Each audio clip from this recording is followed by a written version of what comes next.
Good evening mga idol. We're back. So in this video, i-share ko lang parang mag-update tayo, okay? I'll be posting a screenshot here as an overlay.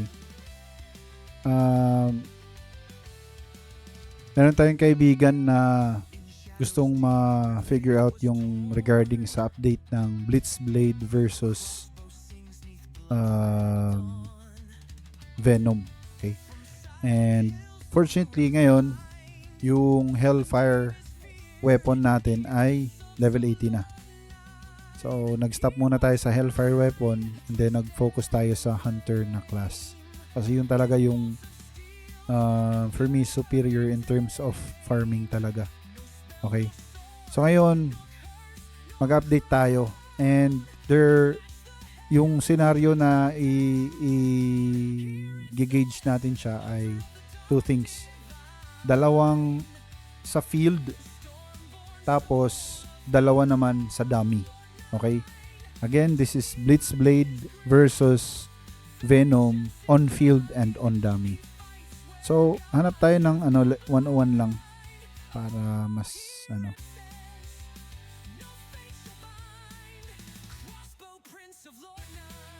Again, kung merong mga mainipin dyan, scroll up nyo lang yung scroll na lang kayo, doon na lang kayo sa end of the video para makita nyo. So again, wala na tayong papalitan. Ganito na yung configuration ko. We'll see. Hanap tayo ng isang kumpul lang talaga. Ito, dito tayo. Yan. So,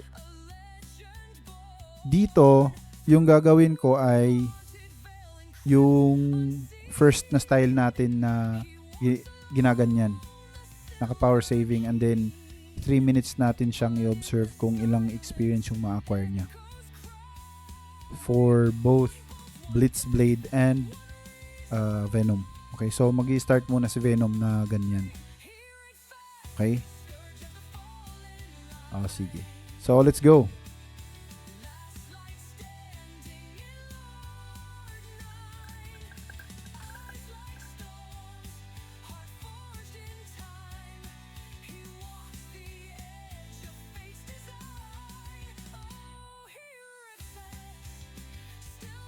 Okay, so medyo hindi ko siya nahabol like up to the last digit. Pero 10,994,000 somewhere in there. Ngayon, magsi-switch tayo to Blitzblade.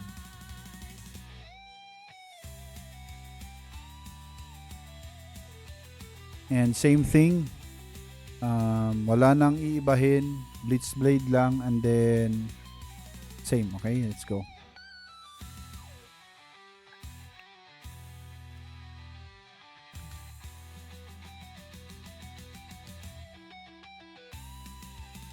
Okay.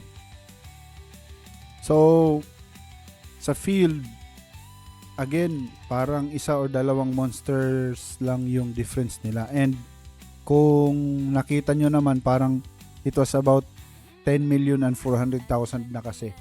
Yun nga lang, dun sa impunto talaga, 10,238,000 lang yung kaya niya. So, let's move over. Dun tayo sa training dummy naman. Punta tayo sa training dummy. Okay, so dito sa training dummy, 1 full minute lang para matipid tayo sa oras. But we'll just make sure na naka-cool down lahat.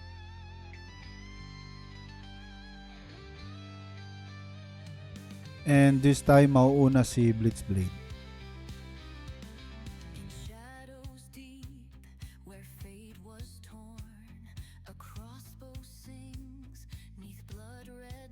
Okay, so let's start.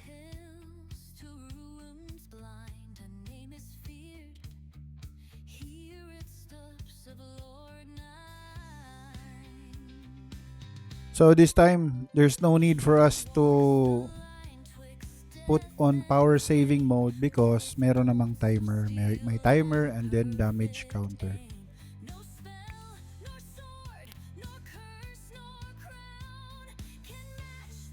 Okay, so naimpunto ko siya, 'di ba? I usually stop at 101. Pero it's okay. 1 second lang naman. So, Blitzblade on dummy. Hindi, mali to. 1 minute lang. Sayang yung oras ko at saka oras nyo. 1,334,356. Okay, ngayon, si Venom naman.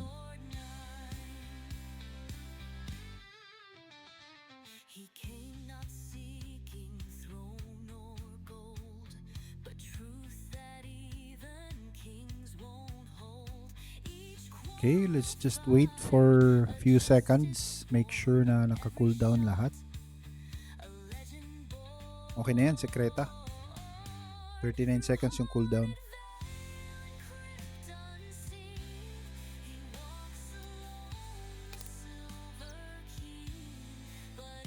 Okay. So, ayan. 1,313,482. So, in conclusion, lamang si Venom sa field. Pero sa dami na steady yung character, lamang din naman si Blitzblade.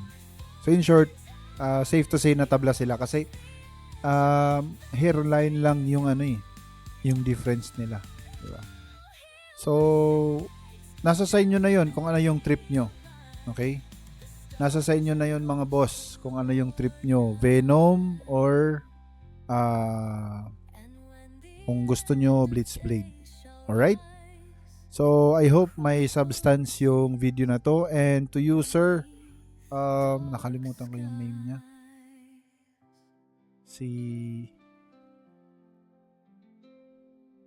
Si Boss Filipino HODL 20. Boss, I hope na-enjoy mo yung video na to. This one is for you and for our curiosity din naman. So in short, tabla sila. And take note, okay? Take note. Yung Hellfire weapon ko is 80 lang. Pero yung Weapon of Darkness is level 100. So take note, di ba? If you're gonna factor that in, that's I think that's a factor. Kasi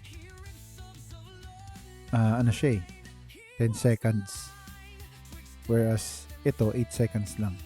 Dadaan pa siya sa 9 at saka 10. So overall, hairline lang yung difference nila. Okay? And before I close the video, let's take a moment to appreciate the designer. Okay? Nako, ano kayang nakain ng designer? Bakit ganito yung sa lahat-lahat ng skin na pwede nilang i-develop, ito talaga. Good afternoon sa ating lahat. Belated happy Valentine's. Keep grinding.